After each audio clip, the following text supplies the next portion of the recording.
বেগতিক অবস্থার মধ্যে আমরা দিনাতিপাত করছি। এই যে দেখেন আমার পিছনে যে রাস্তাটা দেখতে পাচ্ছেন, এই রাস্তাটা তাদের পুরোটাই লাগতেছে। ডান পাশে কিছু দোকানপাট আছে, হ্যাঁ, এরপরে দেখেন এই রাস্তাটা সরু হয়ে গেছে।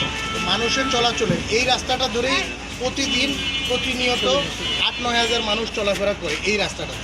তাহলে এই রাস্তাটা যদি এরকম অবস্থা করে রাখে, আরও সামনের যে রাস্তাগুলো তাহলে সেগুলোর কী অবস্থা হয়। আর দেখেন যে এমন একটা অবস্থা যে ঝড় বৃষ্টি হইলে এদিকে মনে হয় যে ধান ক্ষেত রুখে দিয়ে এরকম একটা অবস্থা হয়ে যায় এই রাস্তাটা।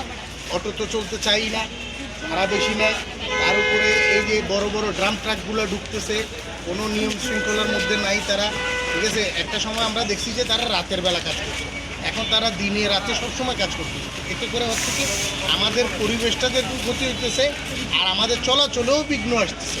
তো এই বিষয়টা আমি আপনাদের মাধ্যমে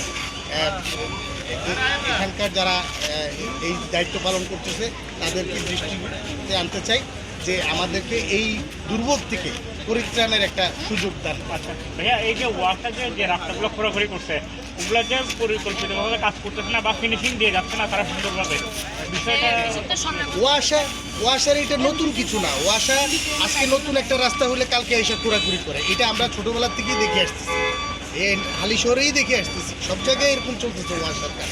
কিন্তু আমার কথা হইলো যে তারা যে কাজগুলো করে, তারা যে কাজগুলো চুক্তিবদ্ধ হয়, তাই যখন কাজটা শেষ হয় তখন ফিনিশিংটা কেন সুন্দর করে না? হ্যাঁ, আমার প্রশ্ন হলো ওয়াসার কাছে, আপনাদের কাজটা যখন শেষ করেন তখন এটা মনিটরিং করেন না কেন যে এই রাস্তাটা সুন্দরভাবে তারা আবার করে গেছে কিনা? ঠিক আছে, একেবারে পিচ ঢালাই তো দিতে পারবেন না, কিন্তু তারপরও যে মানুষের যাতে দুর্ভোগ না হয়, মানুষ গর্ত হয়ে যায়, মাটি ডেবে যায়, এই জিনিসগুলো তো ওয়াসা খেয়াল করা উচিত।